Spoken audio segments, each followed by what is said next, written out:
The train sighed into Dry Creek like a tired animal, steam folding over the platform and gathering in the ribs of early evening.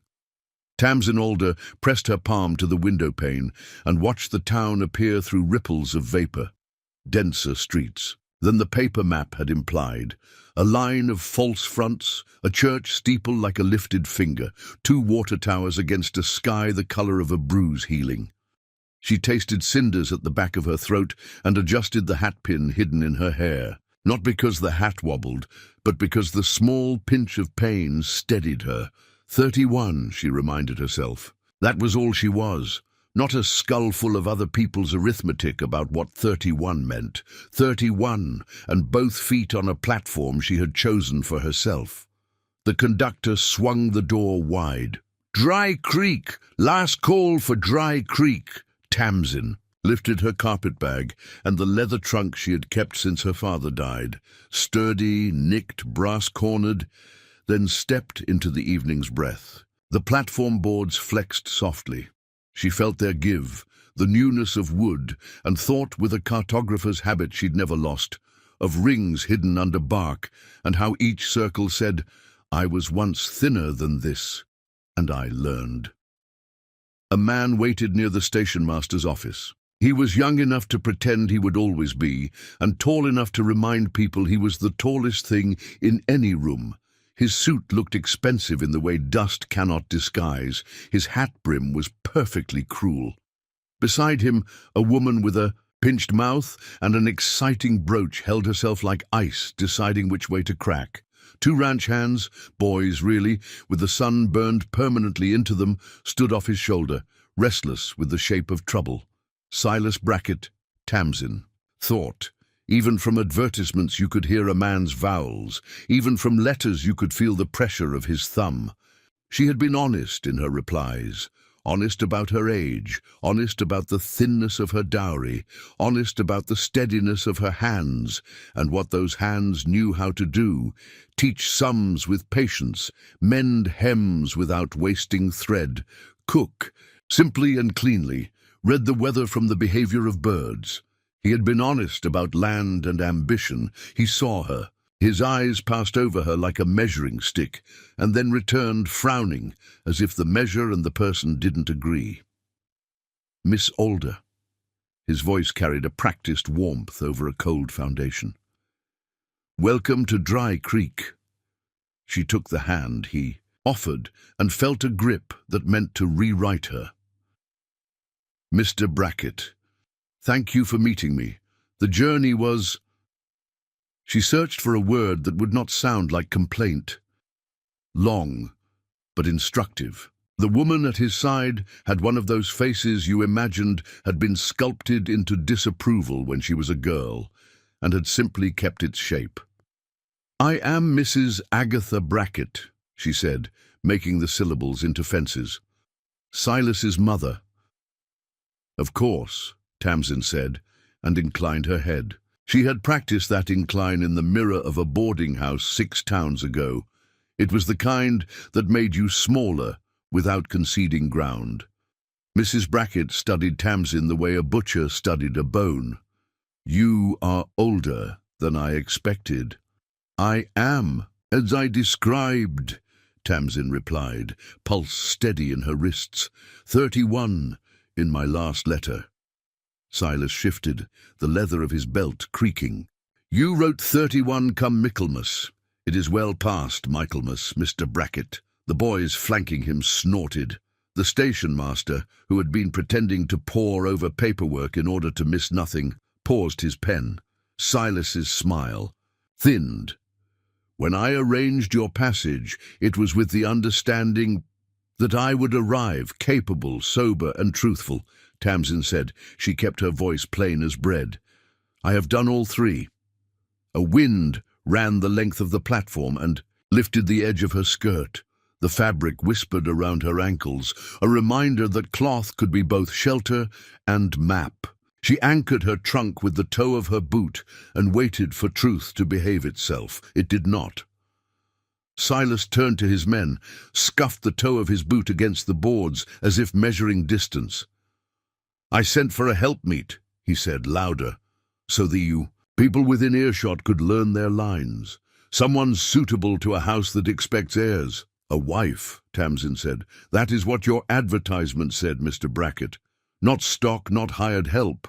A wife. Mrs. Brackett's brooch, a gold knot set with a stone that looked like water the moment before it becomes ice, caught the last of the sun. Our arrangement is concluded, she declared, neat as a ledger line. Silas will compensate you for your trouble. My trouble, Tamsin repeated, more to the sky than to any of them, because the sky was better at telling the truth back to you. She looked at Silas. What exactly is my trouble, Mr. Brackett? He glanced down the platform. The conductor was flipping the steps back into the carriage. Passengers were dispersing into the low, bright streets.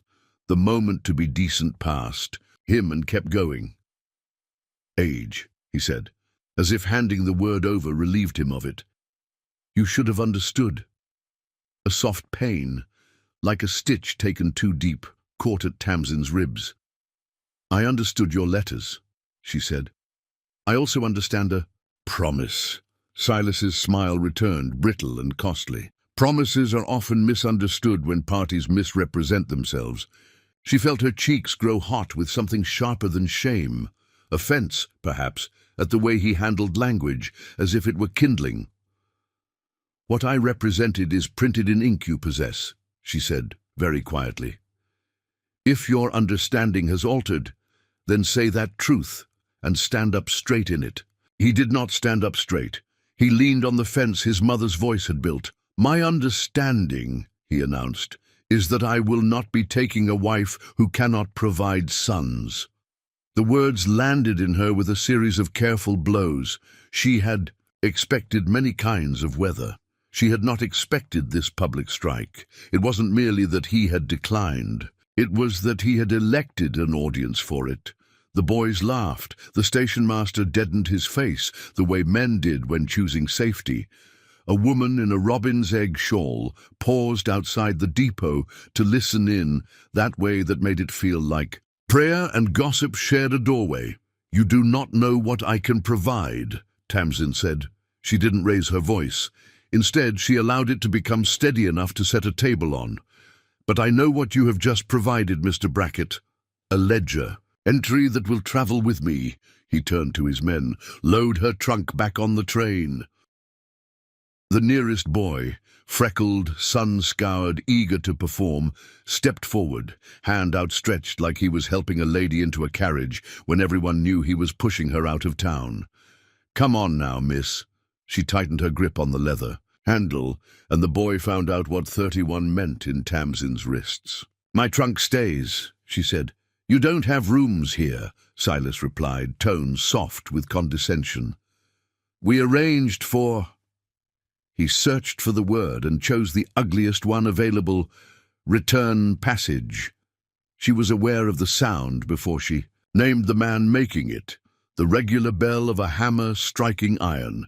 It came from the lane to the left of the station, measured, patient, learning its way into the ear. The blow paused, as if it had heard the word return and did not care for it, and then resumed. I will arrange my own life, Tamsin said. Something inside her had shifted into a more bearable angle, as a board does under weight if it's well cut. You paid for my ticket. I can repay you. She thought of the housekeeping money rolled into the hem of her spare skirt and the 2 silver dollars tucked into the spine of her atlas. She thought of the raw arithmetic of days, how many she could buy with a teacher's patience, a seamstress's discipline, a cook's carefulness. Silas made a show of dusting his gloves together, as if ridding himself of chalk. I'm not interested in repayment. I'm interested in not being made a fool of. Then you should have chosen different words, Tamsin said, and picked up her trunk as if it were no heavier than her own name. She stepped off the platform and into Dry Creek as if into cold water. The town advanced to meet her. The smell of yeast and horse, a thread of piano from behind the saloon doors, 2 boys kicking a can down the alley, the small face of a girl framed in a second-story window and then gone. The hammer kept time. She aimed herself toward it because rhythm suggested a man who preferred comprehension to display. The smithy's open mouth glowed. Inside, a man with shoulders like doorframes drew a rod of iron from the forge and laid it on the anvil. His shirt stuck to his back in a map of effort. He held his hammer the way some men held babies, aware of weight, amazed by it, careful not to bruise. When he lifted his head, Tamsin saw eyes that had made a practice of noticing before speaking. "Evening," he said, the word shaped by heat and made gentle by it. "Evening," Tamsin returned, and set her trunk down on the packed earth. "Do you sell locks that keep their promises?" His mouth surprised itself into a smile. "We make them. Selling comes later." Gideon Pike. Tamsin Alder. She offered her hand without the hesitance of a girl or the presumption of an equal. She offered it like a person introduces herself to another person. His palm was leathered, the way work polishes rather than erodes. He looked at her hand properly before he took it, as if the handshake were a document to be read line by line. "New to Dry Creek, Miss Alder?" "Very," she said. "New enough that News and I have not yet learned each other." He nodded. "News and I aren't on speaking terms most days." His glance flicked past her shoulder toward the platform, where Silas Brackett, feeling a speech get away from him, had chosen to take it elsewhere. "You looking for work or trouble?" "Work," she said. "But trouble's been stalking me since the train. Let me move that trunk for you," Gideon said. He didn't reach for it immediately. He waited until she made the smallest motion of consent with her chin. Then he took the handle, and the trunk rose like it was lighter in his hands because he didn't try to carry what wasn't his. He set it on a bench against the wall. "Lodging?" "The boarding house, if they'll have me." She looked down the lane. "I have the coin to cover a week if Mrs. She stopped, interrogating her memory. "March. I believe the agent said Adelina March." Gideon's smile steadied as if it had found bedrock. "You've been properly briefed. Mrs. March is the kind of woman who makes tea when the world doesn't deserve it."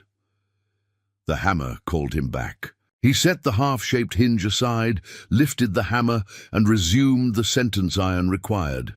Tamsin watched, unashamed. There was a flavor to work done with concentration. You could taste it, even if the craft wasn't yours. The sound and the heat and the simple geometry of motion calmed her.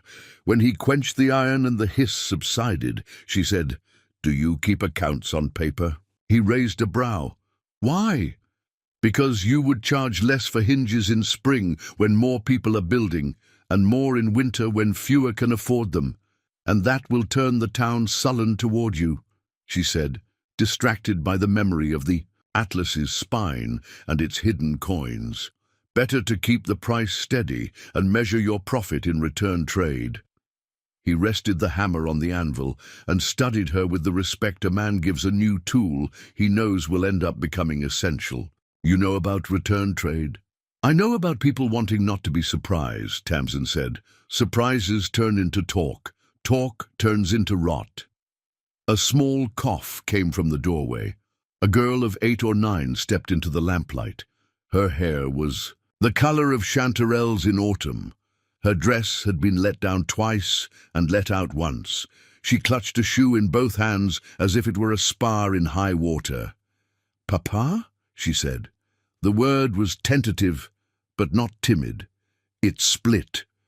Gideon's attention altered the way sunlight does when a cloud passes, not dimming, only softening around a center. "Juniper," he said, and knelt in a way that made his size irrelevant. "Let's see." The split wasn't catastrophic, leather giving up at the seam where it had been asked to remember too many steps. Juniper glanced at Tamsin with the frank curiosity of a child whose world contained few strangers. "Hello, Mom." "Hello, Miss Juniper," Tamsin said. "That is a brave shoe." Juniper studied it gravely. "It is. I ran by the creek and it didn't complain until the bridge." "Brave and patient," Tamsin said. "Rare combination." Gideon looked up at her over the arch of the shoe, and something like gratitude passed between them, quick and unshowy. "Can you wait 10 minutes?" he asked Juniper. "I can wait 100 minutes," she said fiercely, the way children do when promising more than time has ever asked of them. "No need to learn martyrdom and boots together," Tamsin murmured. Gideon's laugh lived under his breath. He set to work, hands deft, tools quick. Tamsin, who had made do with needles and thread and thrift, recognized a kindred devotion to repair, to the ethic that says, if something can hold another season, you help it hold. They finished about the same time, Gideon with the shoe, Tamsin with locating herself inside her new name. Juniper tried the shoe, pronounced it better than it was yesterday, and offered a solemn nod to Tamsin, as if awarding points in a contest. "Go on to Mrs. March's," Gideon told Tamsin, handing her the trunk as if returning something she had won. "Tell her I said to put you upstairs." "Do you always get what you order, Mr. Pike?" she asked. "Only when Mrs. March has already decided the same thing," he said. "You'll see." The boarding house on Willow Street had a porch that promised summer, and a parlor that forgave winter. Mrs. Adelina March wore a dress that belonged to better rooms, and an apron that belonged to this one. She made tea without asking if you wanted it, because the kind of person who didn't want it was a problem to be solved later. Tamsin, who had learned to read cities like paragraphs and people like marginalia, felt her throat loosen when she crossed the threshold. "I know your name already," Mrs. March said. "Dry Creek has a way of learning things all at once, like a flock of starlings turning in the same direction at the same time." "Tamsin Alder," Tamsin said. "If you have work as well as room, I have—" "Both," Mrs. March replied, "but I want to hear you ask for neither, as if you were asking charity." Tamsin folded her hands around the teacup and let warmth undo some of the train's shaking inside her. "Then I will ask as if I were paying for a service and offering one in return." "Good." Mrs. March's approval was brisk as a dog's shake. "Upstairs, third door on the left. Trunk goes there. You go there. Whatever Silas Brackett said at the station, leave it at the bottom step and I'll sweep it into the bin." Tamsin set the cup down. "The whole town heard?" "The whole town always hears," Mrs. March said, untroubled. "What matters is what it decides afterward." Tamsin carried her trunk to the room Mrs. March indicated. It had a window that had watched winter and knew how to help you bear it. A patchwork quilt made of old ambitions lay on the bed. She placed her atlas on the small desk and opened it, more ceremony than need. The pages smelled like paper and decisions. She touched the crease where she had hidden 2 coins and, finding them still there, felt something inside her loosen that she hadn't even known was clenched. She made the bed with the efficiency of someone who has lived in many places briefly. Then she went back downstairs and offered, in the currencies she had, what she could. Washing cups, peeling potatoes, mending a tear in a curtain where someone's ring had caught. Mrs. March accepted each contribution in the same tone she would accept a rent payment, not as a favor, not as indulgence, but as the shared language of staying alive in a place that required collaboration. Dusk steeped the town. Through the window, Tamsin saw Silas Brackett stride past with his mother beside him, the two of them backlit by the last of the sun and the bright idea that they were the sun. People stepped aside for them, not because they admired, but because gravity is powerful. "You should know," Mrs. March said, not looking up from the biscuits she was shaping, "that Silas paid for your passage and will expect to be paid in reputation, if not coin. He comes from a family that writes its bills on other people's backs." "I will not be another ledger," Tamsin said. She kept her voice even. "If he wants his money, I will pay him with work and time. If he wants to make a play of it, he will go right on making plays until the town tires of sitting through them." Mrs. March slid the pan into the oven. "You speak like a schoolmistress." "I was one," Tamsin admitted, "until school could no longer." He paid what I had learned to bear. They ate at a long table with strangers who introduced themselves as if they'd known Tamsin their whole lives.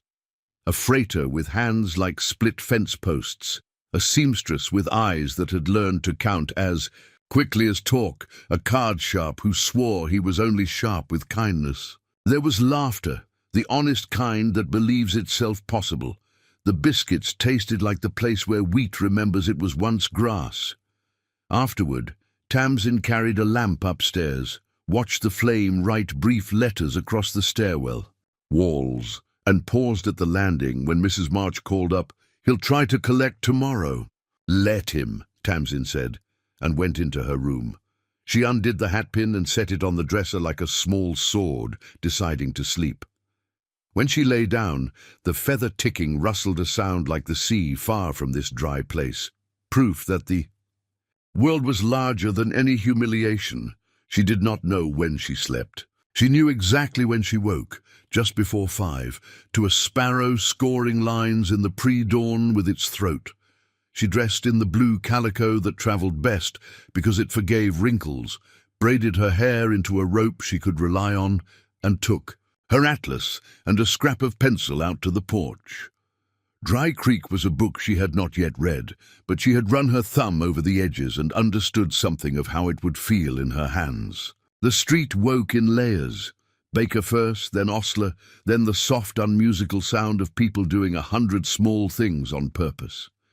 By the time the sun shouldered the horizon, Tamsin had a list, places to ask for work, prices that would keep her afloat a fortnight, names of people whose kindness read as habit, not spectacle. She walked to the schoolhouse and offered the new teacher, Lark Ellison from Iowa, the kind of woman children trusted because she trusted them first, an hour a day of copywork and an extra pair of eyes.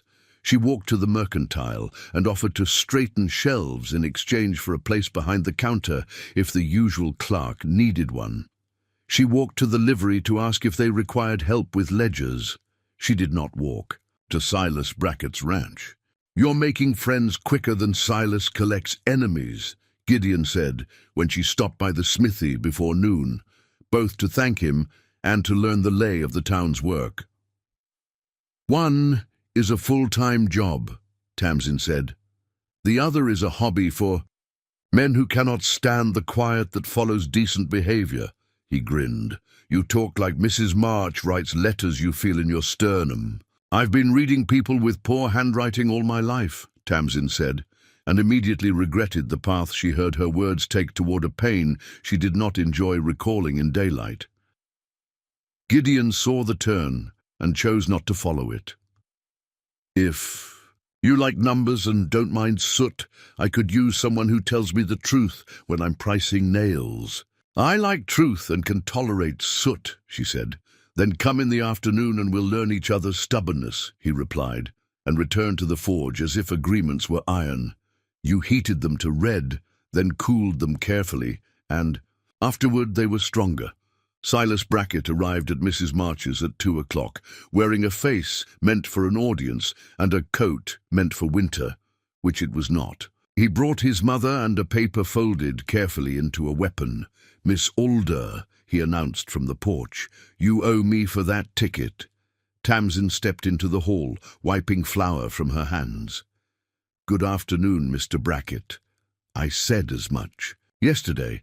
State the amount and your terms." He unfolded the paper as if it proved a point.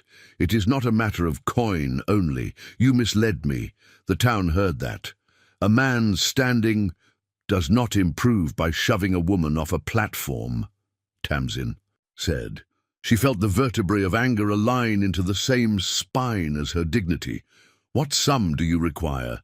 Silas licked his thumb, turned the paper, and recited a number that would have paid for 2 months' board and a dress that remembered Paris in its seams.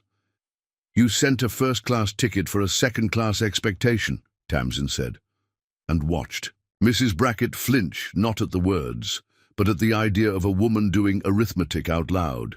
"I cannot give you what I do not have. I can give you what I am. Work." "Charity from a woman who lied about her age," Mrs. Brackett said. Honesty from a woman who did not, Tamsin replied. I will bring you $5 every Saturday until your sum is satisfied. I will sign a note and keep a copy.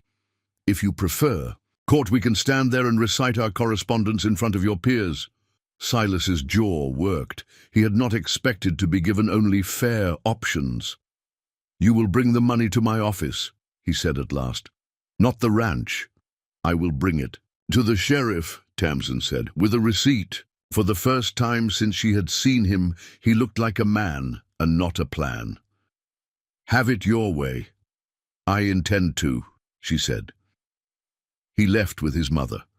The air in the hallway lightened by an ounce. Mrs. March exhaled the way a woman does after holding. In a comment to keep company from breaking.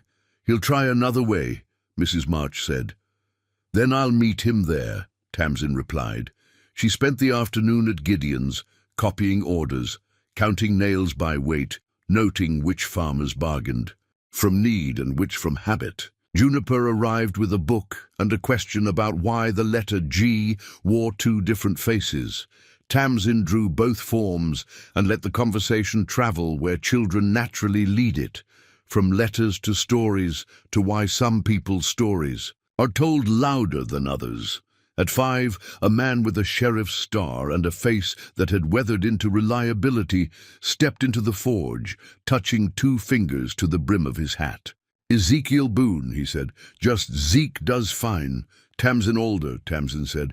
Just Tamsin does fine. He smiled, quick and quiet. Silas wanted me to serve you with something that looks like law and smells like theater.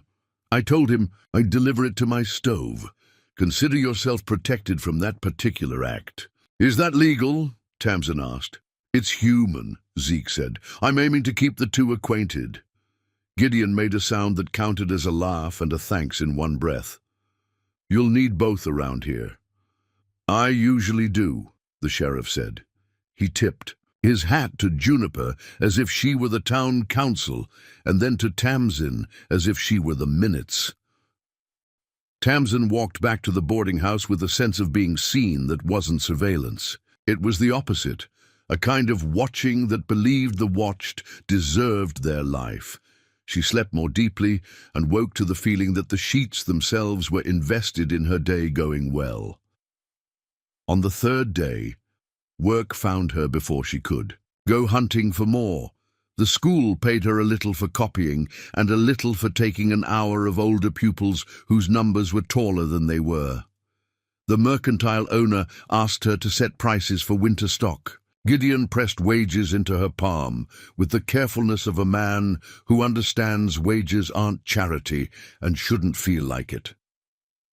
At noon, she carried the first $5 to the sheriff's office and stood at the counter while Zeke wrote a receipt slow enough for every letter to mean something. There, he said, sanding the ink lightly. You are now a woman who keeps the law greener than the law keeps itself. I aim to remain one, Tamsin said. The weight that left her chest was small compared to the whole, but it was a coin's worth. Of breath, she stepped out of the office into sunlight that had made a day of feints and was finally committing. Silas Brackett, as if called by the gravity of events not about him, approached with his mother. He saw the receipt in Tamsin's hand and briefly lost a battle with his face. I'll have the rest soon enough, he said. He turned to the men behind. Him. New ones, not the boys from the platform. Their faces had been purchased. And you'll learn what it costs to embarrass me. Tamsin tucked the receipt into her bodice, the way one tucks dignity back where it belongs. Sir, you embarrassed. Yourself, she said. All I did was refuse to be erased politely. Mrs. Brackett drew breath like a curtain ripped open. You will not speak to my son. I will speak to any man who tries to turn my life into a fable he can dine out on, Tamsin said, and walked away before the words could beget uglier words. That night, someone shied rocks at Mrs. March's windows. None broke. The next morning, a rumor arrived on the 8 a.m. stage that Tamsin had come to town with extravagant promises and a past that required traveling under a name she'd borrowed for convenience. She recognized Silas in the shape of that lie, how it was careful where it needed to be careful and sloppy where it assumed the town would be sloppy too. She went to the school, then the mercantile, then the smithy in that order, and said simply, to anyone who looked like they wanted to be told, if you want my history, ask me. If you want entertainment, go to the saloon. Both will cost you, but only one will leave you better. By afternoon, the rumor had begun to look like what it was, a thirsty thing that fed poorly. Mrs. March kept 2 biscuits under a towel for Tamsin and told her the town had already moved on to a less nutritious gossip about a man who claimed to have seen a mountain lion playing poker with 3 prospectors. I've seen worse hands, Gideon said dryly when Tamsin relayed the story. You'll see worse tonight, Zeke said, joining them at the smithy door with an expression that had learned to choose its moments. Silas is filing in court, breach of promise. He wants your wages attached until he's satisfied you've been punished enough for aging. Tamsin felt a small, bright fury like the tip of a match. He can have my wages, 1/5 each week, until I repay what he paid out. He cannot have my life arranged by his mother's embroidery. She placed her palm flat on the workbench as if swearing on the grain. I will not be a punishment someone unwraps each evening to admire. Zeke's mouth moved, half smile, half apology. I wish the law echoed your poetry. It doesn't. It only mumbles it sometimes. Be there at 9 tomorrow.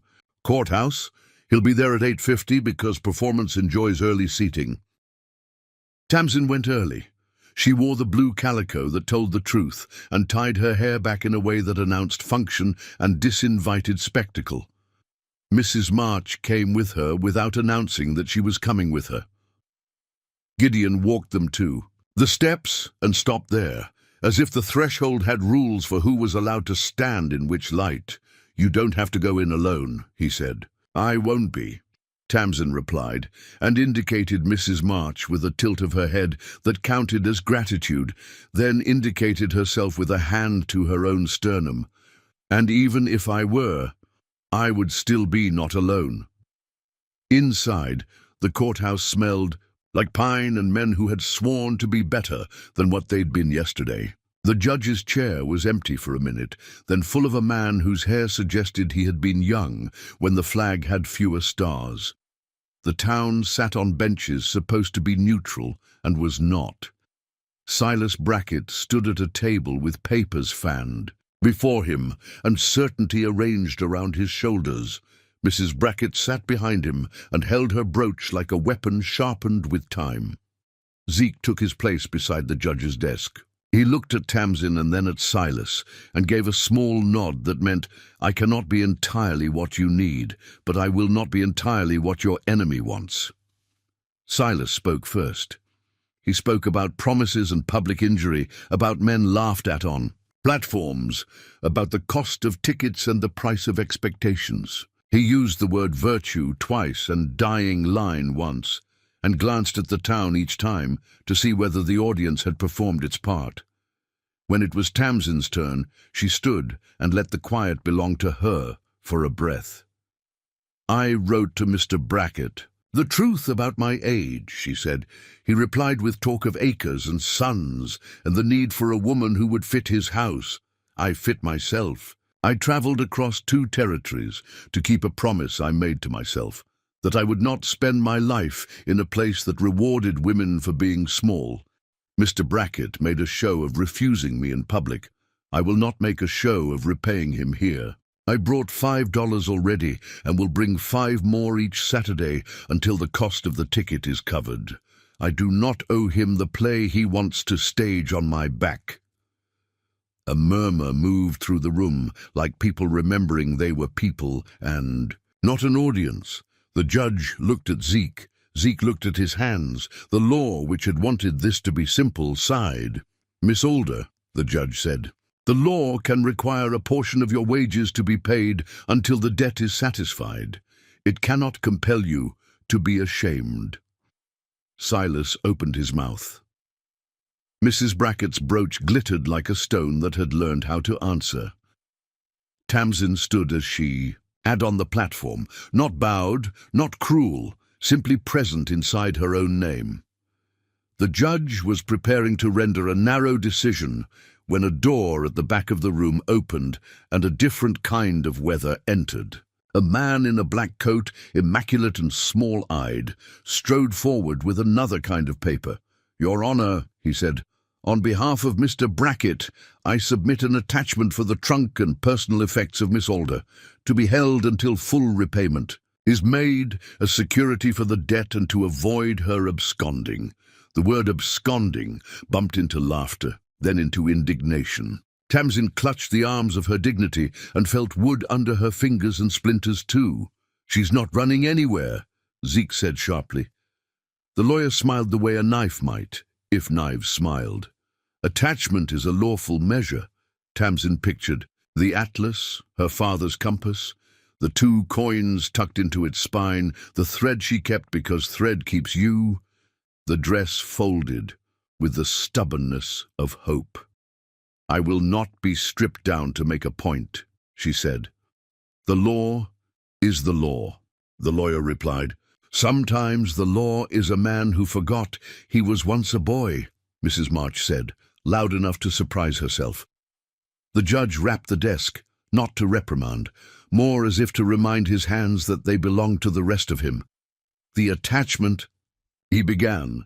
Silas's face brightened with a kind of triumph that always made Tamsin feel both colder and older than she was. He turned, in that brief second, to the town as if collecting what he believed he was owed by the universe, the satisfaction of seeing his narrative win. Tamsin was surprised to discover that fear and fury make the same shape inside the chest. She lifted her chin to keep the shape from eating her voice. "Your Honor, if the law must take my trunk to prove it exists, then I will fill it with more decency than it can carry." The judge looked at her for a long 3 heartbeats. The lawyer cleared his throat. Zeke stared at the floor like a man calculating the diameter of a circle with his boots. Behind Tamsin, the door at the side creaked. She didn't turn. She kept her eyes on the judge because survival has rules. A shadow fell in the corner of her vision, broad-shouldered and deliberate. Gideon Pike stepped forward until he stood beside her at the table. He did not touch her. He did not announce himself. He did not look at Silas. He looked at the judge, then at the lawyer, then at the law's tired face scattered across the room. His voice was not loud. It did not need to be. "If Mr. Brackett claims injury from a promise he is abandoning, Gideon, then Dry Creek can witness a different promise kept without spectacle." He took in a breath that forgave and committed at the same time. "Your Honor," Tamsin felt the weight of the room shift and then lift, the way a wagon does when a wheel finally finds the rut it means to run in. She looked up at Gideon, saw a steadiness there that wasn't rescue but recognition, and felt a strange, terrifying peace at the center of her. Gideon's next words held like iron cooling in water. "If her trunk must be attached to a household to satisfy the law, then attach it to mine, or better—" He faced the judge fully, as if offering his chest not to be struck but to be read, "Attach it to my name. I'll answer for Miss Alder's debt, and for her dignity, and for any other thing a court needs a man to sign for because it cannot yet write a woman's worth properly. He paused, the space of a heartbeat in which a full life could be hung.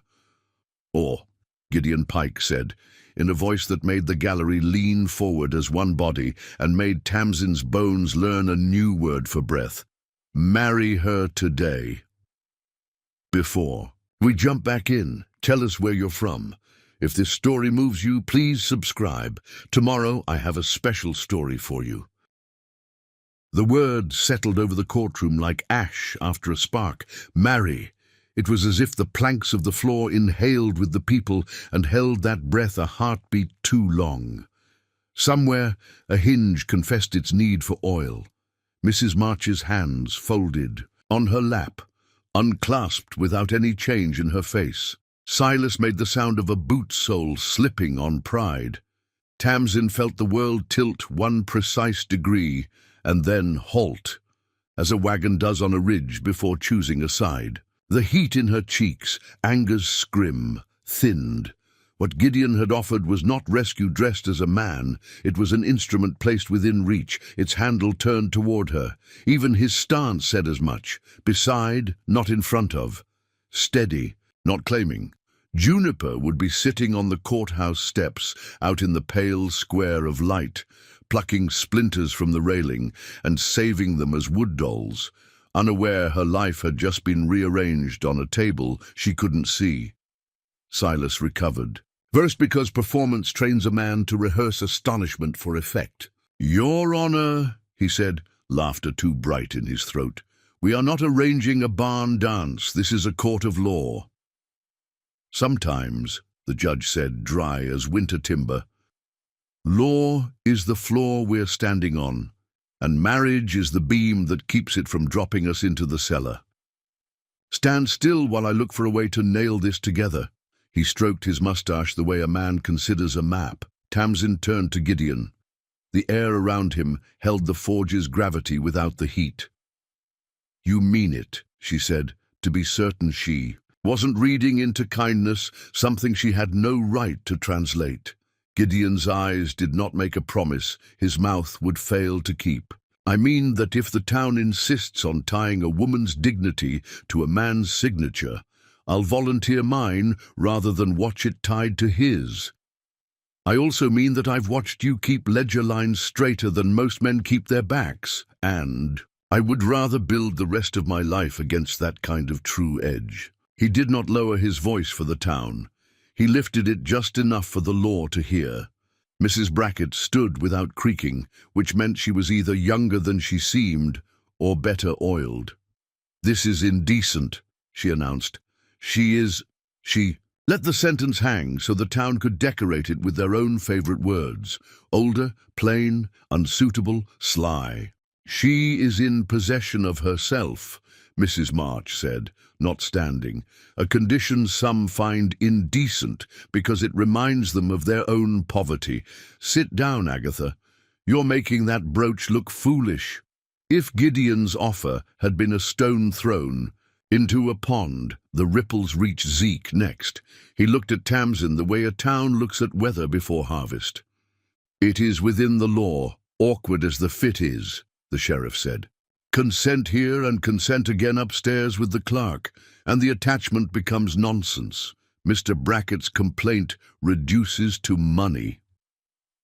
Silas's lawyer objected on 6 different grounds, 3 of which existed only in his head. The judge swatted them away like flies. "Miss Alder," he asked gently, turning the room toward her like a compass needle, "do you consent of your own mind?" She felt for the ribs of her courage, found them unbroken, and lifted her chin.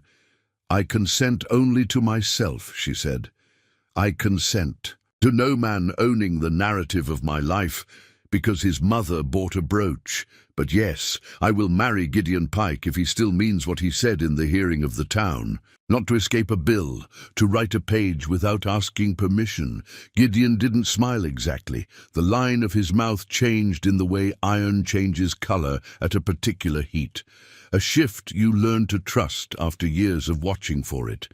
"I mean it here and upstairs and tomorrow, and when mistakes need forgiving, and when biscuits burn." A sound moved through the benches like wheat in wind. The judge banged his gavel once, more to mark a page turn than to silence anyone, and gestured to the clerk. 2 signatures, 1 license, 1 witness. 2, if you please," Mrs. March said, sliding from the bench with a speed that mocked years. "I won't have it said the only witness was a man paid to be bored." They climbed the short stair behind the judge's chair, Tamsin and Gideon side by side, Mrs. March clacking resolute behind them. Tamsin felt each tread scuffed smooth by other people's choices. Upstairs, the clerk's office smelled of ink and sun-warmed varnish. There, in a room that had memorized many names and done its best not to betray any of them, The clerk, the kind of man whose spectacles loved him more than he loved them, produced a ledger and a clean sheet and an expression of delighted dread. "You're certain?" he asked Tamsin, not as a challenge, but as a man who had learned that certainty needs witnesses even in the last half-inch before it becomes fact. "I'm certain," she said, and took the pen. She wrote her name carefully, not because it might be her last time writing it, but because it would now be followed by another. Tamsin Alder. The letters steadied. She passed the pen to Gideon. "He," wrote Gideon Pike, with the deliberate hand of a man who carves his name in wood, only when it will not need sanding later. Mrs. March's name went down with a little flourish, because some days you must allow yourself flourish, to prove you are. Not yet a husk. Zeke Boone appeared like weather called by a barometer, touching the brim of his hat in the doorway. "If 2 witnesses are good, 3 is better," he said, and signed in a blocky script that could hold bricks. The clerk cleared his throat as if making room for the words. "By the authority vested in me by the territory, and by common sense, and by the necessity of keeping decent people from being made examples of by indecent ones, I pronounce you husband and wife." No bells rang, no choir sang.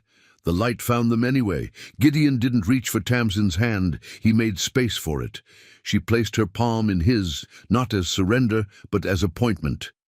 For the first time since she had stepped onto Dry Creek's platform, the knot between her ribs untied itself without rage or effort. They descended to the main room, with the certificate folded like a spare rib in the clerk's jacket. Silas and his mother waited like statues of boiled sugar. The judge settled back into his seat as if he had just watched 2 people take hold of a rope no wind could snap. "Attachment withdrawn," he declared. "Mr. Brackett may collect the cost of his ticket by legal means already described. As for reputations," he looked up, and when he spoke his voice carried to the eyes of the room. "There is a difference between being laughed at and deserving laughter. Learn it." He rapped the gavel once and stood, court adjourned. Silas turned his head toward the town, as if to draw air in from the crowd and exhale it as poison. "You think this fixes what she did?" he hissed at Gideon as they passed. "You think this makes her suitable?" Gideon's answer was quiet and clean.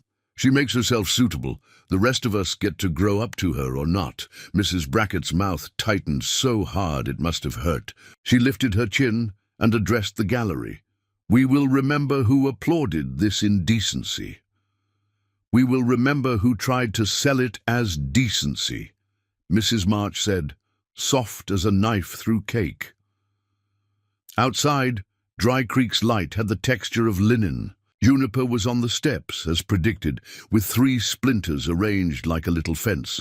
She looked up, saw the paper in the clerk's hands, and then looked not at Gideon, but at Tamsin. Children have a way of finding the fulcrum of a moment and jumping right on it to test the balance. "Does this mean—" Juniper began, then stopped, because the words were big and her mouth small. Her eyes asked plainly instead, "Are you going to stay in the same picture as us now?" Tamsin crouched so they were level. She felt the brand-new weight of a ring, simple, iron, made in a hurry with a tenderness that left no mark but warmth, cool against her finger.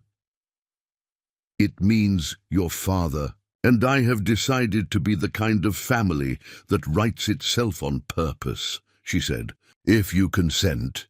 Juniper's face rearranged itself into a grin that refused to be tidy. She leaned forward fiercely and hugged Tamsin with both arms, and the knowledge that some decisions are better made upstairs but must still be ratified on the courthouse steps by a child. They walked to the smithy together. People stood in doorways and pretended to do nothing while doing everything, weighing, revising, allowing themselves to change their minds.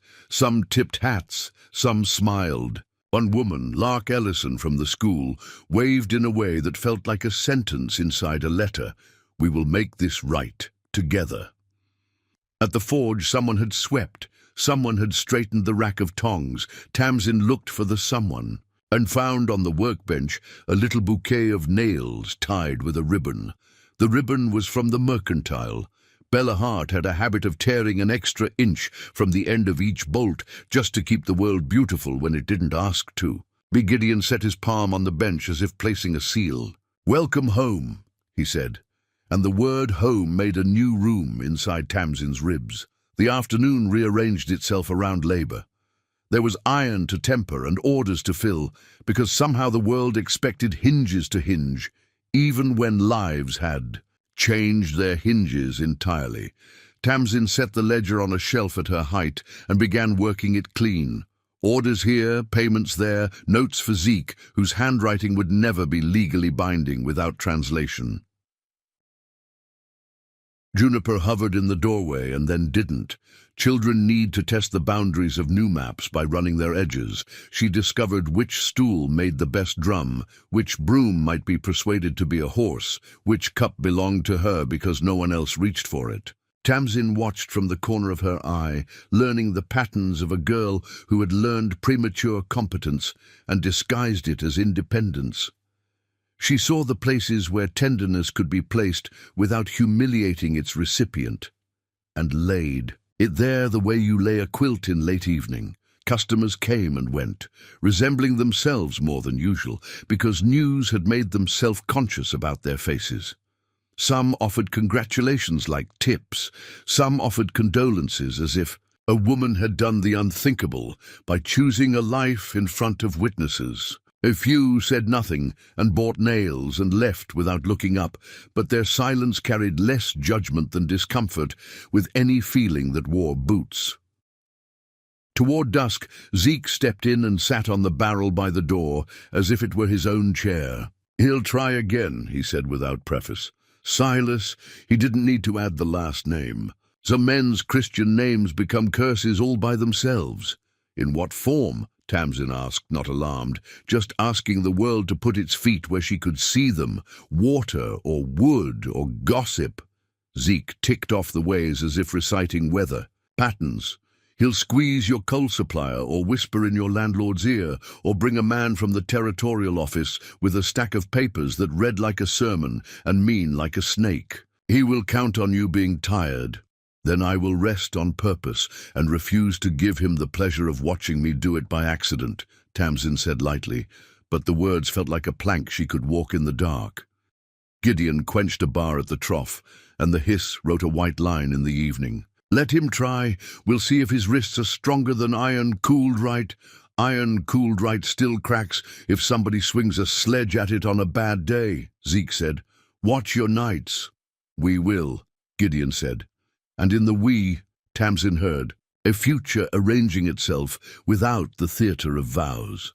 That night, the boarding house's long table made room for a new geometry. People shifted their chairs as if to accommodate an invisible guest called Consequence. Mrs. March placed her finest jar of peach preserves on the board as if to say, "Here is summer in glass, because winter is a liar." Conversation wrapped itself around the marriage with curiosity that meant no harm, and jokes that meant to trim harm down to size. After supper, Gideon and Tamsin walked home to the small house tucked behind the smithy, with its 3 rooms and a porch that would learn intimately the boots of certain friends. The evening smelled of creosote after a far-off rain that never quite described itself. Juniper darted ahead with a lantern and then forgot she was supposed to be lighting anyone else's way and began casting shapes on the fence with her fingers. The house was unornamented, but not spare. It had a table that had known other elbows, a bed that had learned to hold grief without splintering, 2 chairs that had been rocked and mended and rocked again. Someone, Gideon's late wife, or Gideon himself in the years after, had hung a horseshoe over the door, not because of luck, but because of the belief that work deserves respect, even when it's empty of a hoof. Tamsin stood on the threshold, aware of ghosts and the decent way to greet them. "If there is a woman who belongs here still," she said to Gideon, to the beams, to the half-sung song of the kettle beginning to think about boiling. "I will not unhang her from her own walls."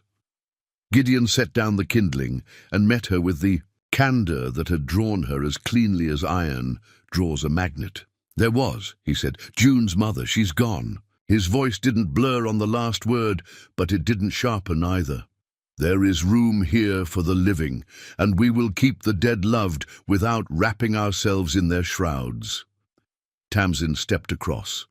The room accepted her like some rooms do when you enter with nothing hidden under your tongue.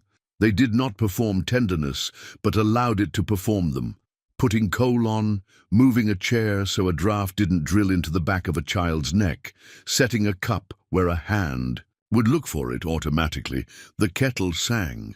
Juniper fell asleep with her face on the table, as children do, and was carried to bed with the anonymous heroism adults regularly perform for one another. The house, unstartled by these new arrangements, breathed. Later, when the world had taken its boots off, Tamsin and Gideon sat on the porch steps without touching. They listened to Dry Creek's night, crickets writing fine cursive across the weeds, a dog arguing with the concept of distance, the occasional drunk apologizing to a lamp-post for not being a woman he once meant to marry. The moon wore its imperfections, like a well-used skillet. "I don't intend to be a problem you solve to spite a man," Tamsin said into the comfortable dark. "I intend to be a person you chose because your life made a T-shaped intersection, and you looked both ways, then looked at me and chose." "I intend to wake up tomorrow and choose again," Gideon said, "and the next day, and when we quarrel over where to stack the wood, choices are the work." She let the warmth of that settle against collarbone and sternum, the two bones that hold. Truth steady when it tries to run. They were not allowed to keep the quiet.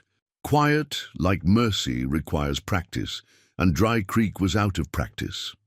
The first sign was small. 2 sacks of coal undelivered from a supplier who had never missed a Tuesday. The second sign was louder. A man from the territorial assessor's office arriving with a measuring rod and an attitude, announcing that the Smithies lot line might be in question after all these years. "Might be," Zeke repeated, tasting the words like sour fruit. "Might be is where trouble plants its seed." "We have the deed," Gideon said, fetching the rolled document from a tin box that had kept out both mice and despair. "He has a cousin," Zeke said, nodding toward the assessor who had found a patch of shade with the skill of a snake. "And a story about how a creek used to bend here before it straightened itself out in a flood and took the lot line with it. Water doesn't accept testimony," Tamsin said. "It only remembers where it was." They walked the boundary anyway, measured from the elm that no longer was to the corner of a fence, lost and mended, and lost again. The assessor prodded the earth with a self-important stick and announced his intention to file a note that might later bloom into a nuisance. "File it," Tamsin said. "File it in a drawer that will lose your name." She did not raise her voice. She smoothed it as a hand smooths a sheet. That afternoon, a boy from the Brackett Ranch arrived at the forge with a sack of iron that had miracle in its weight. New shipments, cheaper by the pound, if only Gideon would agree to buy exclusively. "Mr. Silas says he'd hate to see your wife working that ledger only to find out you couldn't afford another barrel of nails," the boy recited, eyes on his boots. Tamsin didn't let heat touch her words. "Tell Mr. Silas I buy iron the way. I buy my words, priced fair and delivered without poison." The boy looked relieved he could flee with an answer. He left, and gossip followed him, trailing like a wagon with one loose bolt. That evening Mrs. March came with a pie, as if an apology were required for living long enough to see good things. "Town's splitting into predictable shapes," she reported. "Some say you've trapped Gideon. Some say Gideon rescued you. The handful with working brains says you rescued the town from having to choose between law and decency by forcing both to eat at the same table." "We forced nothing," Tamsin said. We set 2 plates and asked them to sit down. You'll find I don't resist a good metaphor, Mrs. March said. I also don't resist reminding you that men like Silas bring dessert, not sweet, but they insist it is. Expect a stranger to knock soon, carrying a letter that bleeds when you open it. The knock came 2 days later, at a heat hour when the air stood like a bull in a gate. The stranger wore a suit that had opinions. He introduced himself as Horace Lyle, attorney, and the way he said the second word made it sound like an infection. He bore an envelope the size of humiliation and the color of cream. Mrs. Pike, he said to Tamsin without looking at Gideon, my client regrets matters escalated. He proposes a solution that is, I think we can agree, elegant. Tamsin waited. In her head she counted to 5 in prime numbers because primes remind you that some things can't be divided without changing their nature. The debt forgiven, Lyle continued, the gossip retired, and a small stipend, call it a token, conferred, if you will publicly retract certain statements implying Mr. Brackett lacks honor, virility, or judgment. Which statements would those be? Tamsin inquired. The ones that describe what he did, or the ones that describe what he hopes we will forget he did? Lyle's smile had been ironed too often. Surely a woman of your discernment understands the need to accommodate fragile men. Surely a man of your profession understands the limits of trying to move a weight by pushing on its shadow, she said. No. Lyle tried to look surprised and failed. You will not consider your husband's business? My husband's business, Tamsin said, choosing each word like a nail and setting it without bending, is telling the truth with iron. Mine is telling it with numbers and sentences. Both businesses are profitable. When Lyle had gone, Gideon stood at the door a long moment, not to watch, but to absorb something the eye cannot hold otherwise. Thank you, he said at last. The words so simple they made a cathedral. You don't owe me thanks for refusing to be purchased, Tamsin said, but I will accept it the way a blackbird accepts rain. Trouble adapted. Silas's men began to get drunk in front of the forge and ask loud questions like, how old is old enough to be stubborn? And does iron bend easier the second time? Zeke shooed them. They slouched. The day went on. One night someone left a dead crow on the doorstep, wings stiffed into a parody of flight. Juniper found it first and turned to stone in the posture of a child determined not to cry. Tamsin came up behind her and didn't hurry. She understood the ritual of ruin and how to set it right. We will bury it, she said. We will say thank you to its body for having flown as long as it could, and we will not let anyone teach us to be afraid of feathers. They dug a small grave under the scrub willow by the trough. Gideon folded the crow as if it were a coat a man had left behind. Juniper placed a small, brilliant button on the mound. For it to remember it once shone, she said. Zeke's warnings proved prophetic. 3 nights later, the forge slept, bellies full of a good day's work. Tamsin woke to the sound of a match trying to be discreet. She sat up and listened the way you listen for whether a friend is telling the truth. The sound came again, rat-scratch followed by a hush that wanted to be flame.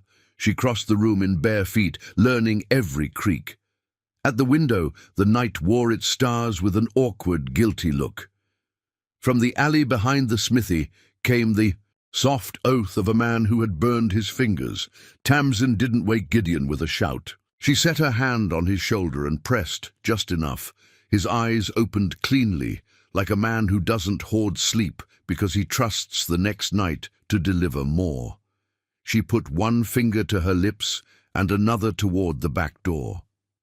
They moved, as the house taught them to, gently, without arguing with the boards. Juniper slept on, oblivious in the kingdom of children where trouble is the size of a boot left in the wrong place and can be solved by stepping over it.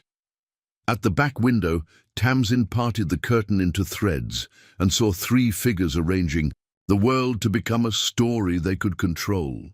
2 held bottles tamped with rags. The third stood watch, nervous as a horse near an unfamiliar bridge. Gideon breathed in slowly. Anger made a shape under his skin and then lay down without leaving. "We cannot let them light," Tamsin whispered. Gideon nodded once.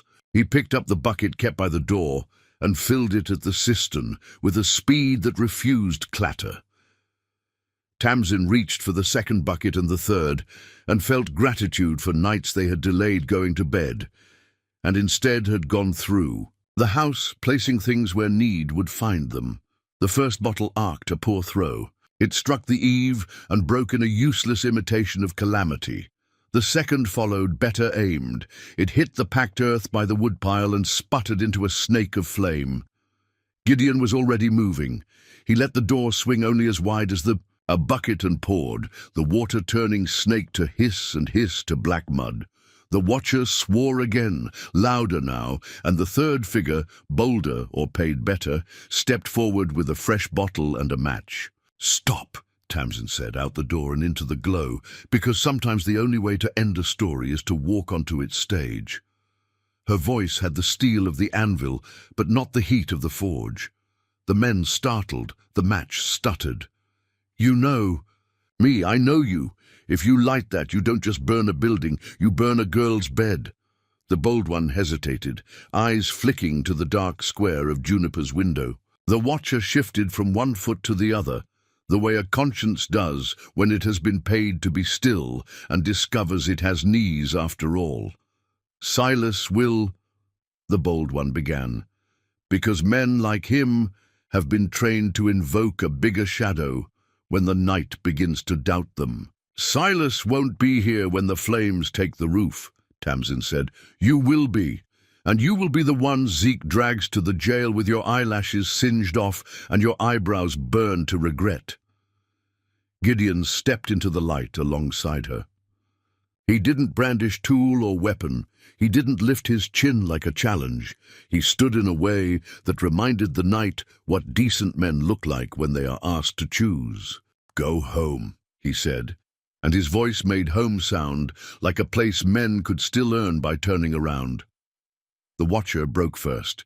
He swore and spit, not at them, but at the ground in front of his own boots, a man disgusted with the shape of his evening, and jogged away.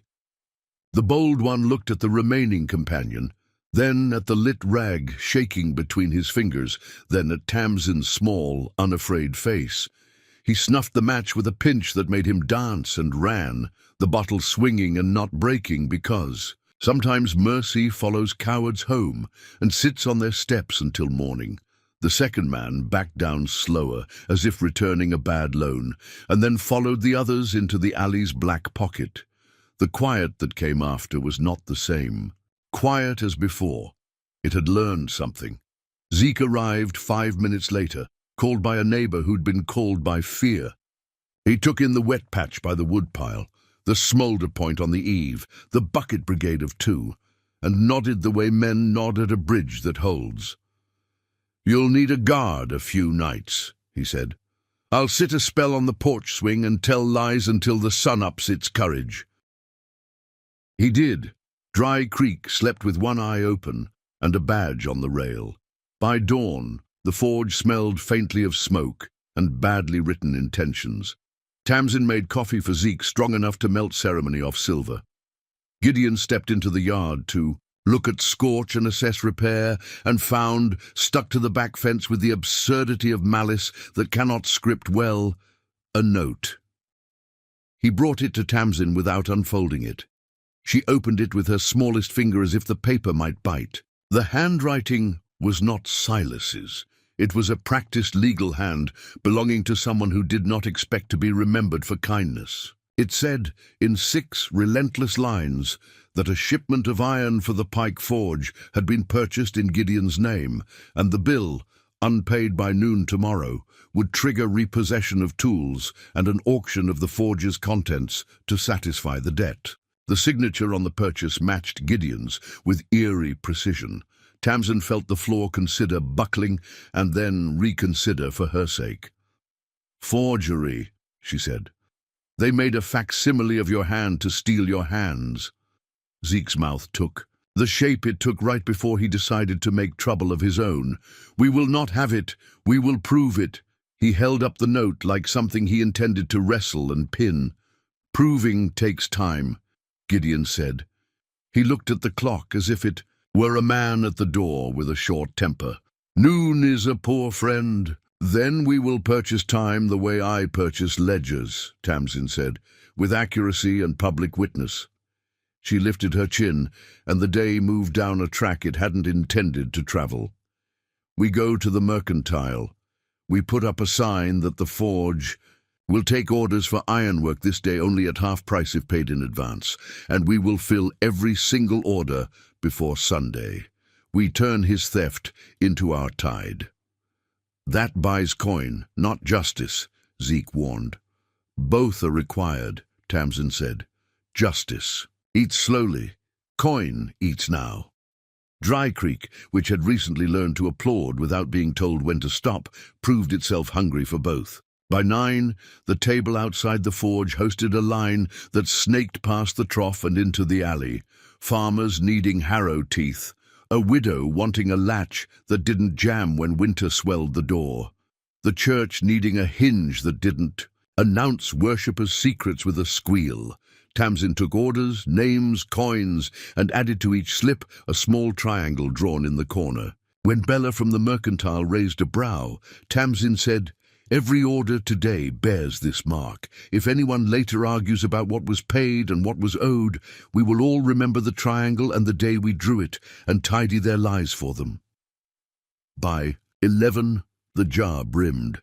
By 11:30, the jar needed a second jar. Gideon moved like an argument hammering itself into sense. Juniper ran slips back and forth, took sips of water with 2 hands because one wasn't enough, and declared herself in charge of keeping the pen from disappearing.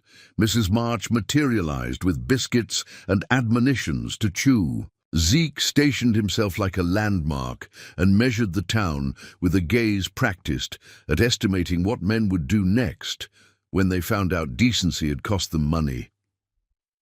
At 11:50, a wagon painted with the livery of Harlow and Sons ironmongers of Carson City clattered around the corner.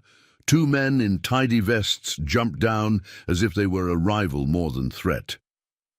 "We've come for Mr. Pike's equipment," the taller one said in a voice that had never seen a field. "Mr. Pike's equipment is currently engaged in preventing a crime," Zeke said, "which makes it, by my measure, deputized." The shorter man, who had the furtive look of a weasel caught in a census, brandished a paper. "This says, so does that." Tamsin interrupted and set the day's ledger flat on the anvil as if the iron would complete the circuit of truth. "More than 80 orders, paid, each with a mark we can swear to, and a witness list the judge will not enjoy reading because of the repetition of your employer's name." The taller man flicked a glance over the book and saw more than he would admit. He also saw the sheriff's star and the row of townspeople who had not gone away after placing their orders. He did the mathematics of reputation and decided his adding machine could not afford the sum. "We will return tomorrow with a proper writ," he said stiffly. "Bring lunch," Mrs. March advised. "The judge eats lies cold, but he eats slow." The men retreated with the gracelessness of dignified geese. Tamsin let out a breath she had not borrowed. Gideon set his hand against the anvil and closed his eyes just long enough for his body to locate its own center again. They worked until lanterns were necessary to keep the light from resigning. By the time stars consented to be counted, the coins in the jar equaled the number on the forged bill, with room to spare.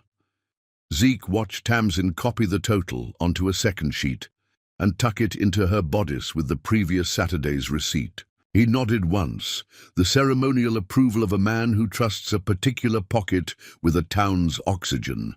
"We'll take this to the bank at sunup," he said, "and then to the judge." "And then to Silas," Tamsin added, not because she loved confrontation, but because a ledger is not balanced until both columns have had to look at each other. They slept.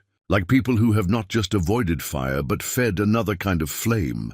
Dawn came on in gentler boots. Coffee spoke its prayer. Juniper woke with 3 words: "I get to help," and then delivered on them with the seriousness of a minister. At the bank, the manager, Mr. Hunt, whose hair attempted to be a second ledger, over his scalp, counted coins and considered letters, and finally snapped a seal with the complaining noise seals make when asked to work during reasonable hours. He issued a bank draft clean as an apron. "To Harlow and Sons," he said. "This satisfies." "The bill." "And this," Tamsin said, laying the forged document beside the draft, "satisfies the question of how you received such a bill at all without first speaking to a man you've done business with for 8 years. Hunt coloured, the way men do when caught kneeling at the altar of convenience. "A rider brought it," he said. "Said Mr. Pike was too harried to sign in person. The signature, it's uncanny." "It's not," Gideon said. "It's only practiced wrongdoing." "And we will practice the writing of it," Zeke added. "Judge first." The judge looked older by daylight, which meant he looked more human. He read the forged bill, then the draft, then the day's ledger with its neat triangles and names. He rubbed his temples with 2 fingers. "Mr. Boone, either your town will soon be famous for the quality of its testimony or infamous for the audacity of its attempts to teach the law to sprint. We'll settle for the former," Zeke said. "Do," the judge replied, and signed an order that froze any seizure of the forge's equipment pending a hearing. "Bring me the rider who carried this. Bring me the clerk who accepted it. Bring me Mr. Brackett, if you can find a way to pry him from his mother's shadow." Finding the rider proved easier than anyone expected, because guilt has a way of wanting to be found when the right person calls its name. He was a boy barely older than Juniper, on the long end of a wish. He stood with his hat in his hands and the gravity of the court on his shoulders, and confessed in a small, clean voice that a man in a fine coat had paid him $1 to carry the bill, and then had paid him 2 to forget who the man was. "But I remembered," the boy said, eyes on his boots. "I always do." "Who?" the judge asked. "Horace Lyle," the boy said. "Same man who brought the envelope to the Pikes' door." The judge sighed again, the way furniture does when asked to hold 3 men at once. "Mr. Boone, fetch Mr. Lyle. I'll be ready to entertain him." They fetched Mr. Lyle. He arrived with the confident steps of a man who expects carpets to roll themselves out. When presented with the boy, the bill, the draft, and the judge's eyebrows, he attempted to grow smaller without bending. His mouth opened. His profession fell out, sentence by sentence, like bad apples from a sack. Explanations that called themselves reasons, reasons that called themselves necessity, necessity that dressed as misunderstanding. "Enough," the judge said eventually. "File your apology with the clerk. Mr. Boone will accompany you to Harlow and Sons and see that they accept the draft and withdraw their claim. If I hear one more whisper of forged signatures in my town, I will grow religious for the express purpose of cursing you." Lyle sputtered, then muffled, then nodded. "Yes, Your Honor." As they left the courthouse, Tamsin felt the ground under her feet say, "Held for now." She also felt beneath that the river of Silas's resentment trying to cut a new channel around whatever dam she and Gideon and Zeke and Mrs. March built. She had learned young that some men never forgave a woman for not being frightened of them. Silas belonged to that church. She was not allowed much time to contemplate theology. A sound reached her before it reached the others. A thin cry from far down the street, high-pitched and slicing the way a child's fear cuts the hide of a town clean through. Juniper. No one said her name aloud. They all heard it anyway. Tamsin ran before thought could argue. She ran past the Mercantile, where Bella's ribbon caught at her sleeve like a friend, past the saloon, whose music did not know how to stop for anything, past the alley where the night had burned and lost. The cry came again, folded in on itself, smothered by a hand or a door or a distance. She and Gideon reached the schoolyard in the same breath. The yard, empty a moment ago in memory, now contained chaos. A wagon with its tailgate down, 2 men, whose faces belonged to Silas's payroll if not his table, and a small girl fighting with all 4 limbs and her teeth. Juniper had learned not to scream for help because some adults take it as permission to intervene badly. She screamed like a cat instead, in pulses, daring anyone to say it didn't matter because it didn't sound like a prayer. Gideon didn't think. He moved. The first man tried to climb into the wagon. Gideon caught him by the belt and the scruff and redistributed him to the ground. The second man swung a fist that had paid for nothing but knuckles. Gideon saw it, took it on the shoulder. That hadn't healed right since a far winter, and kept moving forward anyway, because love is faster than pain. Tamsin went for Juniper. She cut the rope with the pocket knife she had carried in her seamstress kit, since a woman had once tied herself to a loom to keep from being married to the wrong man. The knot resisted. She whispered into it, "Choose to be simple now." And it remembered how to be string. The first man staggered to his feet, eyes confused by the sudden absence of advantage. The second looked for help and found none because Zeke was there now, and the way the sheriff held his revolver did not invite rehearsal. Lark Ellison from the school stood in the doorway with a ruler and a face that would not forgive this lesson being taught on her porch. Juniper, free, attached herself to Tamsin like destiny. Tamsin lifted her and felt in the girl's ribs the same number as in her own. "Sufficient. I have you," she said.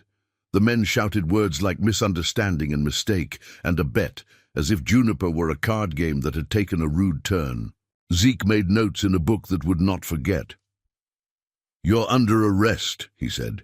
"If you have anything smart to say, save it for a day when the judge has eaten badly." Gideon reached for Tamsin's shoulder to confirm not injury but aliveness. His hand met hers in a clasp that could not be mistaken for ceremony. For a moment, the town around them flickered and steadied, like a lantern wick that had found its height. Then a new sound cut the square in half, the thunder of hooves and the jangle that means men came with metal on purpose. Silas Brackett rode at the head of 6, dressed in outrage and dust. He took in the tableau: sheriff, child, men cuffed, a woman holding what he wanted to put back in the shadow, and smiled the way a man smiles when his mother told him he wins if he insists long enough. "You're making arrests at my schoolyard now, Boone," he called. "For what? Collecting a debt, returning property." "Kidnapping," Zeke said. "Assault, general stupidity upgraded to felony by the presence of a child." Silas's gaze slid to Tamsin, and then to Juniper, and then back to Gideon with a calculation that made arithmetic look like a fist. "You move fast," he said, and his tone made the compliment sound like a slur. "Marry a woman and teach her to steal a girl." Gideon took a step forward that would have ended a lesser man's evening. Tamsin touched his sleeve and felt the muscle, under fabric, argue with itself, and then settle into discretion. "Say my name correctly, or swallow it," she told Silas. "It does not belong in your mouth with mud." Silas's hand dropped a fraction toward the gun he wore for decoration. Zeke's hand did not move. Somehow the air around his holster became more crowded anyway. The men behind Silas shifted, discovering that loyalty is a poor diet when breakfast refuses to be digested. A door opened on the far side of the square. Mrs. Brackett stood on the bank steps, tilted like a sundial at a time of day the sun had not considered. Her brooch flashed once, and Tamsin, who had learned to read signaling in rooms where men believed signals didn't exist, saw the tilt of the mother's head and understood the shape of it. Now was the moment they had prepared for, the pull at the net. The twist of the knife, the lever thrown when attention had been carefully gathered elsewhere. Silas swung back into his saddle without easing into apology. "Enjoy your afternoon," he said. "Enjoy your court. Enjoy your sheriff who writes poetry in his ledger. Enjoy your wife who knows as much about iron as a robin. By sundown, you'll enjoy something else." "By sundown," Tamsin said, "we'll still be ourselves. Can you say the same?" Silas laughed. It didn't sound like laughter. He spurred, and the six followed, and Dry Creek's dust agreed to marry the sky a little while longer. Juniper clung tighter. "What does he mean by sundown?" she asked, muffled in Tamsin's collar. Gideon looked at Zeke. Zeke looked at the bank. The world looked back and did not answer in time. A boy ran from the far end of the street the way news does when it has cut both feet and refuses to stop. He was panting telegrams. "At the forge," he gasped. "Your tools, men, paper taking—" They ran again. Tamsin did not put Juniper down. She ran with the girl's weight because some burdens strengthen the legs that carry them. As they turned, the last corner, the smithy flared into view like a stage lit all at once. 2 wagons back to the door, men in tidy vests again and men in work shirts now, each holding a paper like a shield, and the anvil, Gideon's anvil, the square heart of the forge, already levered onto a dolly as if it were an ordinary stone. "Stop!" Zeke commanded, badge out, voice at its most lawful. The taller man from Harlow and Sons lifted a fresh sheaf of papers that had been warmed in someone's pocket. "Order from Judge Keating in Carson City," he said. "Superior jurisdiction. Seizure authorized?"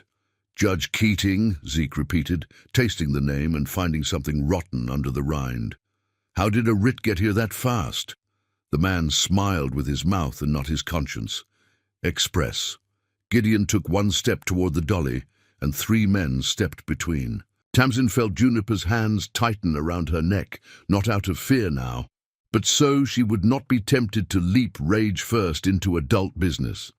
She steadied her breathing the way you steady a table so cups don't rattle off. "Show me the seal," Tamsin said. The man did. It was genuine.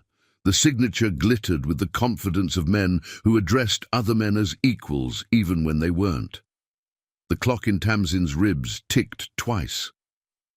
"We can't fight the ink," she said to Zeke and Gideon both. "Not here, not now. We will fight what brought it here." The men set levers. The anvil tilted. The moment stretched thin as spun sugar. The whole town seemed to inhale until its lips went white. Juniper reached toward the anvil with a child's. A palm, a gesture both futile and sacred, as if blessing the iron that had been her hearth. The anvil slid, then paused on a lip of wood. 1 man swore, another laughed. Paper rustled, sound of authority trying on a new suit. The sun slid behind a thin cloud, and the square dimmed just enough to make the whites of everyone's eyes brighter. Tamsin looked from the anvil to the men, to the bank, to the edge of town, where the road lifted itself toward the horizon like a question. She felt the next beat of the day before it landed. She understood what, by sundown, meant a breath before anyone else did. She turned to Zeke, to Gideon, to Juniper, whose fierce little face had already decided the form of its defiance. "Listen to me," Tamsin said, her voice all anvil and no flame.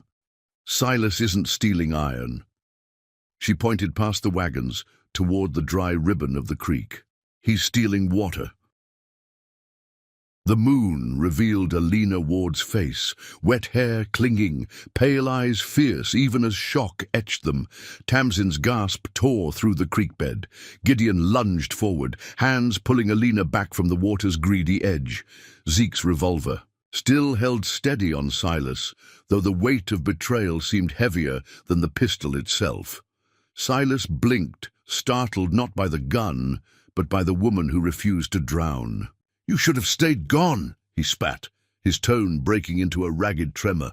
"Ward's widow had no place here." Alina coughed river water and fury. "Widow I may be," she rasped, clinging to Gideon's arm, "but I am no ghost. My husband fell. Because of you, Brackett, and you will not kill truth by aiming at another woman's name." the knife man groaned, pinned under Gideon's knee. The derringer slipped from Silas's sweaty palm, landing in the sand with a dull thud. Zeke stepped forward, one hand pressing Silas against the cottonwood, the other tugging iron cuffs free. "Enough," Zeke said. The word cracked like iron striking anvil. "Silas Brackett, you are under arrest for attempted murder, fraud, and the sins you thought the law too slow to catch." But the night did not agree to peace yet. Behind the cottonwood, two more figures emerged. Mercenaries Silas had hired, their boots betraying them in the mud. They leveled rifles. The standoff ripened. Again, more bitter than before. Tamsin stepped between them, skirts heavy with creek water, spines straight as tempered steel. "You came for a confession," she said, her voice low but carrying. "Here is mine. I am not too old. I am not too plain. I am not too small. I am a woman who chose to live here, and you will not write me into silence." Her words stole the rifles. Aim if only for a heartbeat. And in that pause, Gideon struck fast, certain years of forged strength poured into one motion. One man fell, rifle clattering. Zeke's shot dropped the other. The night sealed shut with silence so sudden it roared. Silas struggled, curses bleeding from his mouth, but Alina's gaze pinned him better than any cuff. "You stole my husband's life," she whispered. "Now you will spend your own behind bars, forced to hear the truth you could never drown." By dawn, the cutbank bore scars of the night's violence, trampled reeds, dark stains on pale sand. Yet water ran steady, unbroken. The town gathered to hear the judge read Silas's charges, each word a nail in the coffin of his reign. Horace. Lyle, desperate to save himself, spilled confessions like dice across a table, naming names, naming deeds. Through it all, Tamsin stood with Gideon and Juniper, Alina at her side. No longer questioned, no longer measured by strangers' scales. She had endured their dismissal, their humiliation, and their schemes.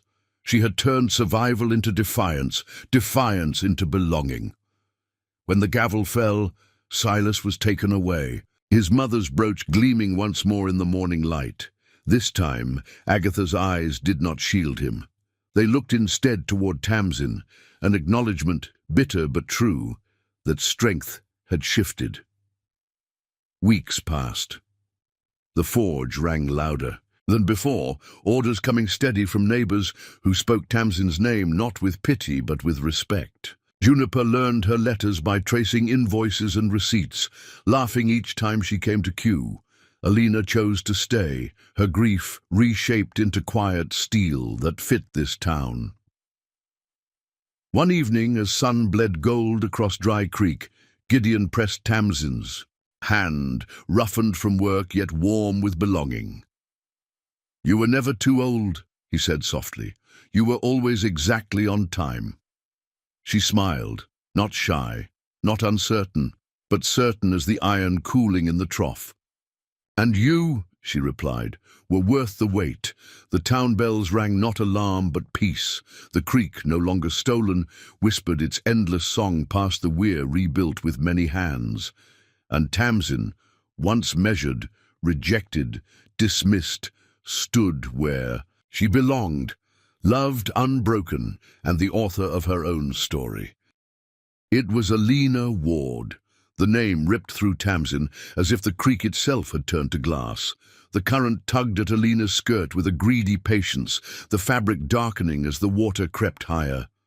Gideon stumbled to her, all the grace of a blacksmith traded for the ferocity of kin. Zeke slid down the cutbank in a spill of grit, boots finding the places gravity hadn't claimed, one hand on his revolver, not because he intended to use it, but because the night still needed reminding. It had a sheriff. Tamsin went to her knees in the mud that didn't anger her for daring to be where it was. She was past anger, past surprise, in that narrow lane of being where a woman's body becomes all hands. She caught Alina's shoulders as the creek negotiated. "Easy," she said, voice low, voice warm. "Stay with us." Alina's eyes fluttered.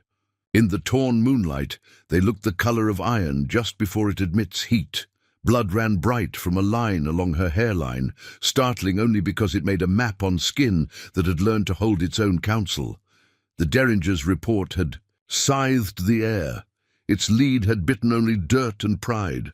Alina had fallen because the bank gave way, where children had carved footholds into a dare. "I slipped, not died," she breathed, the words papery but whole. "Don't you dare let my entrance ruin its own purpose." Gideon's breath left him in a sound that was neither laugh nor sob, but something a man makes when the past loosens its teeth. "Alina!" Zeke didn't spare Silas a glance. He had already measured the geometry of danger and found the only remaining edge was panic. "Lyle!" he barked upward at the ridiculous man frozen near the cottonwood. "Hands where I can see them. Knife man." "On your belly, Silas Brackett." His voice changed key, a deeper register that towns learn to obey. "Drop the gun." Silas lowered the Derringer, but not in surrender. Rather like a man placing a prop back on its mark so he could complain about the play's direction later. His jaw worked. Above him, the shadow that had spoken, the unmistakable cut of Mrs. Brackett, shifted on the ridge. She was not running. She had never run from anything she could stare into a different shape. Tamsin and Gideon eased Alina up the slope. Mud let go of them with reluctance. At the top, Alina put her hand on Tamsin's sleeve and squeezed once. The sensation travelled the length of Tamsin's arm and settled in the ledger of her bones. Accepted. Mrs. Brackett's brooch caught the moon and threw it back with contempt. "You will take that woman out of my family's quarrels," she told. The knight meaning Tamsin, meaning Alina, meaning any woman who had ever refused to be a stage. "Silas! Mother!" Silas snapped, not looking at her. "Stay out of this!" His voice was thin with the terror of a man who has finally heard the echo inside his own head and does not like its acoustics. "Stay out!" Mrs. Brackett's laugh was small and full. "Who do you think built you, boy? I taught you your letters and which ones to put first. You learned own before you learned ow, and look what it made you." Zeke had his prisoner cuffed. Knife man cursing into dirt. Lyle shaking like a ladder in wind. "Silas Brackett," the sheriff said, calm returning as work found its old grooves. "You're under arrest for assault with a deadly weapon, conspiracy, and enough counts of fraud to make math interesting. You can add to the list by making any fool choices next." Silas took one step back, heel flirting with the drop. Even his swagger looked pale. "You have no proof of anything but a misfired warning." "We have a town's worth of proof," Tamsin said, standing with Alina's arm in hers. Her dress clung cold at the knees. She did not mind. "And we have your paper, which is a more honest witness than you are." Zeke moved in. Gideon moved with him. Silas looked at his mother finally. What passed between them in that glance would have taken a Bible and a thunderstorm to translate. Agatha Brackett's lips flattened. For the first time since Tamsin had met her, the brooch did not look like a sermon. It looked like a gravestone. "If you had learned to be denied and live," Mrs. Brackett said softly, "you might have grown into a man." Silas let the Derringer fall. It hit the sand with the small, cowardly thud of a thing that had never done brave work. Zeke stepped in and took his wrists. The irons closed with an economy that felt like a blessing. The knight returned them to town in a procession that did not invite witnesses but received them anyway. People keep a light by the door for calamity, as if it were a friend who forgets their address. Faces appeared in windows, boots appeared on stoops. Hands came together in the old language of communities that remember how to carry one another. Without a sermon to tell them where to place the fingers, Juniper ran from Mrs. March's parlour, where she'd been commanded to sleep and had clearly not obeyed. She collided with Tamsin's knees and then corrected, arms around the waist, head to the side where breath is easier to hear. Alina bent, let the child touch the scrape on her brow. "It looks worse than it is," she said, like most men's opinions. Tamsin would have laughed if her bones had been less alert. She looked over Juniper's shoulder at the courthouse steps. Silas mounted them between Zeke and Gideon, who had shoulders wide enough to make a corridor of law. Mrs. Brackett followed without being dragged. Lyle shuffled in the tattered dignity of a man who had discovered the limits of being for hire. Knife Man jerked at his cuffs as if surprise could undo steel. The judge came out in his night waistcoat with a candlestick that turned his face into a municipal moon. "We'll keep them until morning," he said. "We'll keep tongues from writing better fiction than we can afford. And we'll keep watch," Mrs. March said, folding her arms. "I have a chair, I have knitting, I have a daughter who will relieve me at 2. We will wake the town in shifts with needles and boiling coffee and the idiotic card game my late husband believed was legal." She looked directly at Agatha. "You may unpin your hardware and sleep, Agatha. The world does not need your jewelry to stay on its axle." Agatha Brackett blinked slowly. "I do not sleep when accused by the witless," she said. But there was a seam in her voice that had not been stitched there yesterday. Morning came like a verdict, inevitable, unafraid, full of ink. The courtroom filled with the heat of breath and questions. Harlow and Sons sat on one bench, like tall seals made of ledger paper.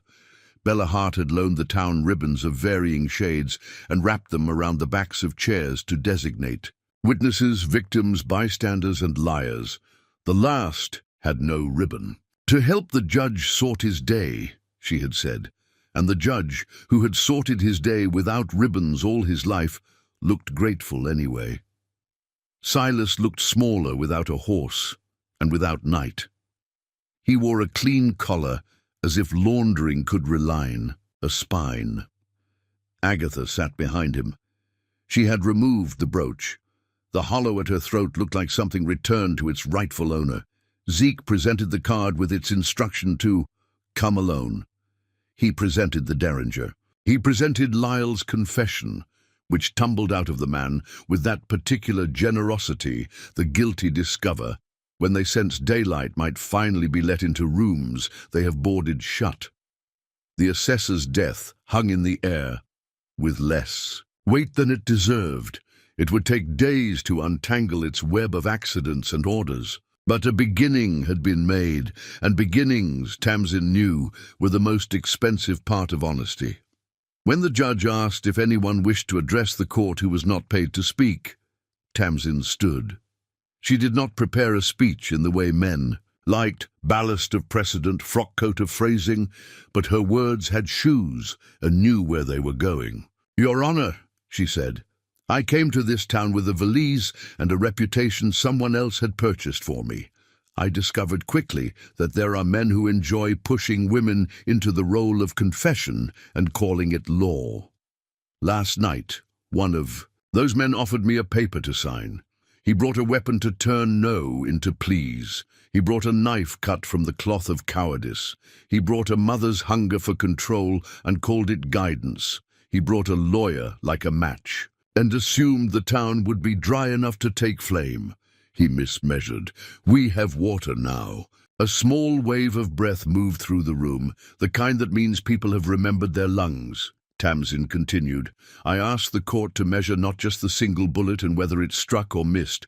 Measure the pattern, the forged bill. To steal a forge. The hired witnesses whose eyes forgot the details because they were paid to remember a script. The dam built to starve a weir. The attempt to take a child off a schoolyard because her attachment inconvenienced a narrative. Measure it." "And then," she said, feeling in the room the very particular quiet that means a weight has been recognized and will be lifted if someone says which end to pick up, "ask yourself what you will allow to be true of Dry Creek next. I cannot speak for the law. I can speak for the ledger I keep, and it tells me that every time we refuse to be frightened, something true about us earned interest." Silence afterward. Then the little murmur that means a town has put itself back together where it was tempting to break. The judge nodded once. "Thank you, Mrs. Pike," Agatha stood. Her dress made a sound like stiff paper. Expensive, self-important. She did not look at Silas when she spoke. Her eyes addressed the room like a general who had discovered her army, had gone home to supper. "This woman," she began, "has a name," Mrs. March said calmly. "If your mouth is going to do work here, it will not waste its time on vagary." Agatha's glance could have kept soup boiling. "Mrs. Pike," she corrected, each consonant a drawn thread. "This town did not teach my son his cruelty. I did. I taught him the arithmetic of ownership because ownership kept our family from starving when there were men who would have let us starve. I taught him that if you are denied, you make denial expensive for the person who did the denying. I did not teach him where to stop. I failed him there. I failed you all. I do not ask forgiveness." She paused. "I bring it a chair, though, if it wants to sit later." She sat. The room exhaled some mixture of judgment and recognition. The judge's pencil crawled like a careful ant across the page. The hearing on the forged writ proved almost restful by comparison. Law greases its gears with precedent, and Zeke and the judge had brought jars of it. Harlow and Sons accepted the bank draft with stiff nods and the relief of men who would happily worship any god that protected them from public embarrassment. The sheriff held Lyle, pending charges that multiplied like rabbits. The knife man went to a cell that would smell of him for months and then forget him.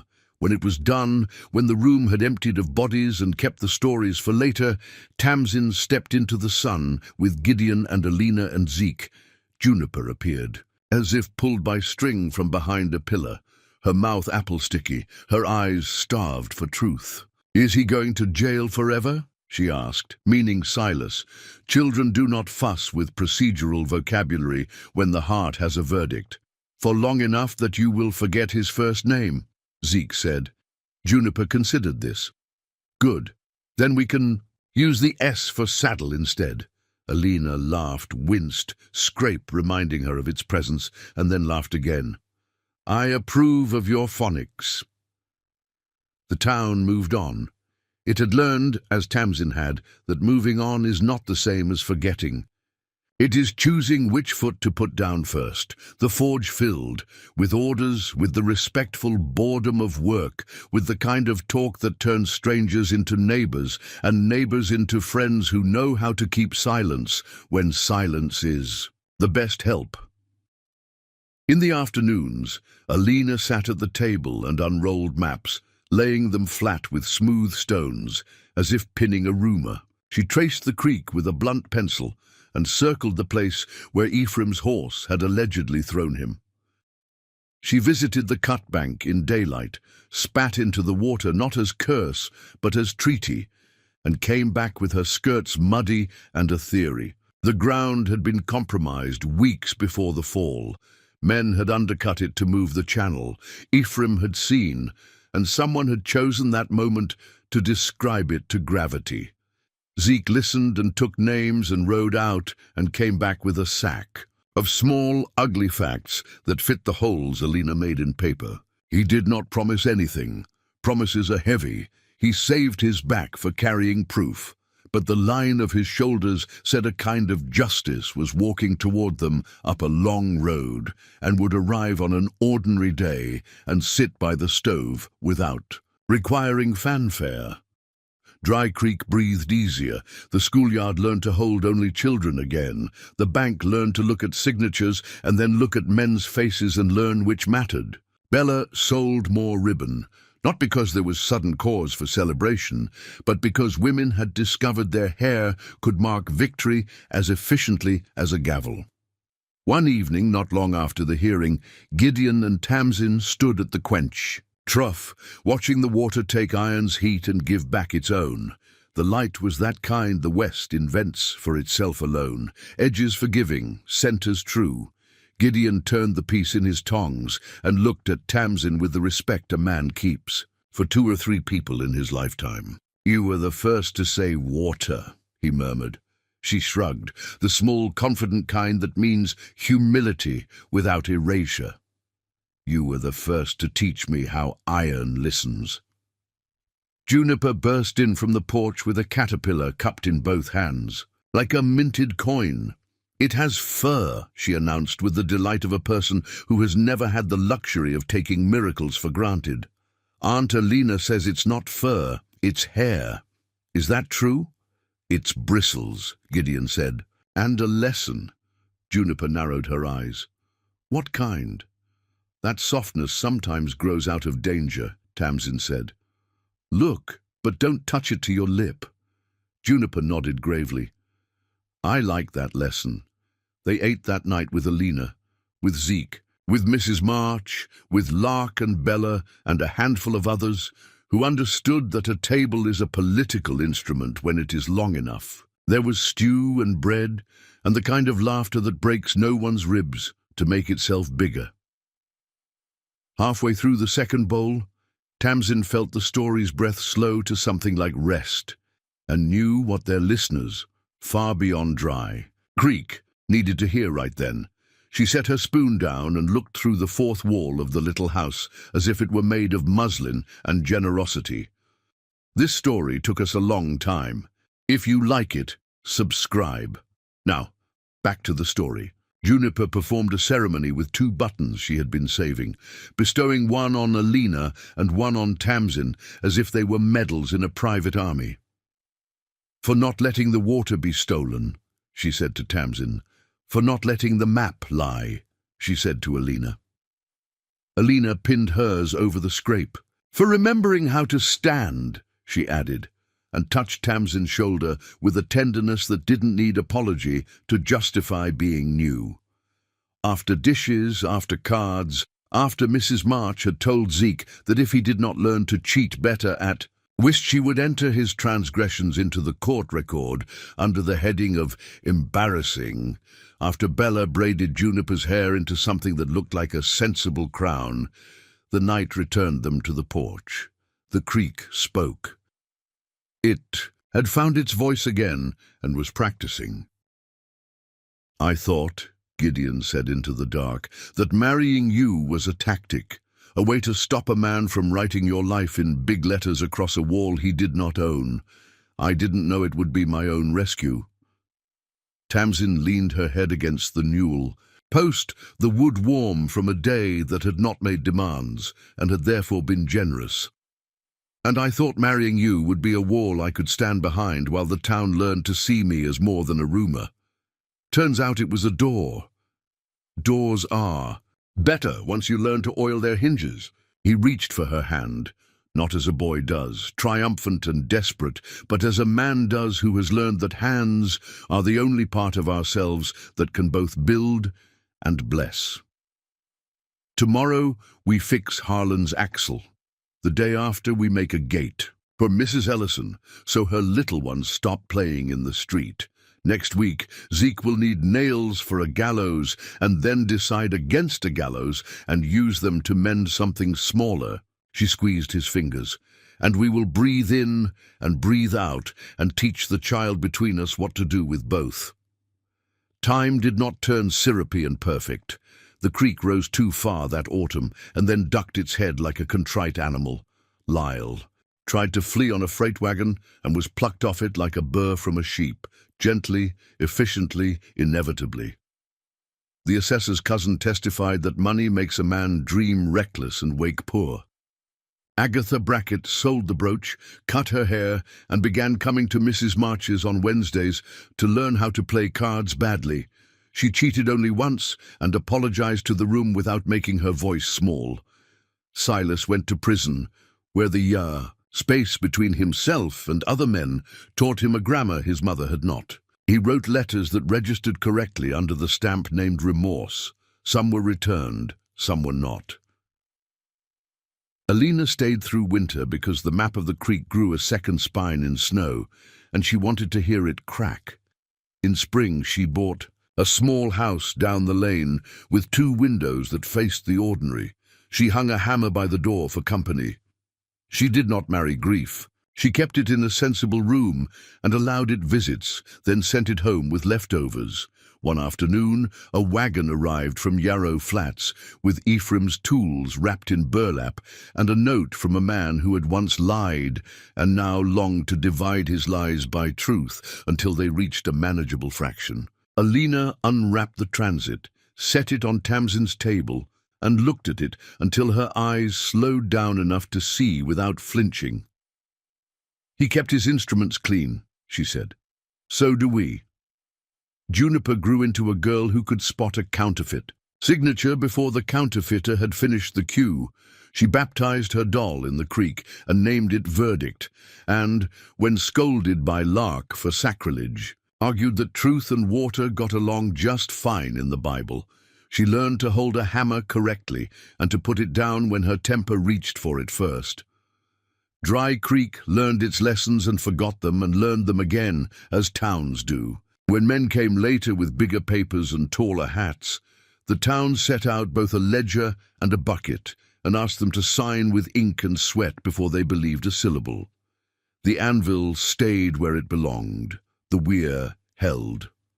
The dam downstream collapsed twice under its own egotism and then was rebuilt as a modest crossing where children could throw stones and pretend they were commanding an army to retreat. On a Sunday, when the air wore its best shirt, Tamsin and Gideon walked to the courthouse steps with the kind of peace that does not require witnesses to be real. The judge stood there, sleeves rolled, a broom in his hand because justice is messier than pamphlets. He nodded to them and pointed to a smudge on the stair. "Cake," he said, "from a wedding. I've decided to be sentimental about it." "Whose?" Gideon asked. "Mine, in a past that doesn't argue anymore," the judge said lightly, and swept the smudge away. "You two look like a verdict the court would enjoy writing."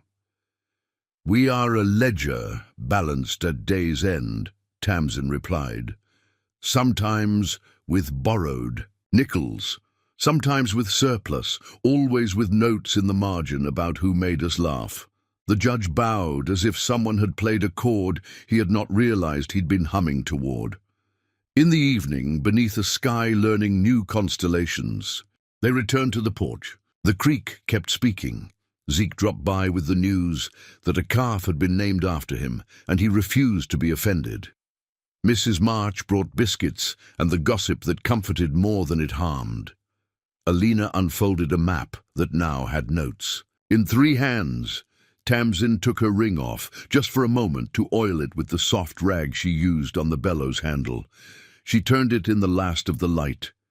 It was iron, still, stubborn, honest, undesirous of being mistaken for wealth. She slid it back on and felt the weight the way a bridge feels a cart, not as burden, but as evidence of purpose. "You know," Gideon said, "when I was a boy, I wanted to be a man who made sparks. I thought that would be the best kind of magic." Tamsin said. "You just learned which fires to feed." He smiled at that, the true kind that raises the corners of a life. Juniper, yawning, crawled into Tamsin's lap with the right a child earns by teaching a house to be a home. The girl's hair smelled of river and ribbon. Her breath, as she slept, made small bargains with the air that Tamsin was happy to keep. Somewhere, beyond them, the road took a curve it had not taken before. Trains would come, and more men with papers, and women with suitcases, who had learned to put their dignity on top so it would be the first thing they reached for when they arrived. Dry Creek would falter and steady and go on improving its manners. Tamsin leaned her head against Gideon's shoulder and let the future walk at its own pace. The worst had not been the town's scorn. It had been the moment she nearly believed the town's scorn. The best was not the marriage, though it was the strongest tool she'd used. It was the knowledge that she could be the author of her own. Sentence and choose, every morning, not to end it with a period but with a door. "We'll be all right," she said. Gideon kissed her temple, which is the skull's version of kneeling. "We already are." The creek, satisfied with the day's cross-examination, turned to its night reading. Stars pinned the dark like careful stitches. The house behind them breathed. The forge slept like a good dog. And on the far edge of town, the water ran under and under and under, not to drown anyone's name, but to carry all of them toward the larger river where stories learn to be true. And quiet at the same time. 2 more great stories are next. Don't miss them. Subscribe and turn on notifications.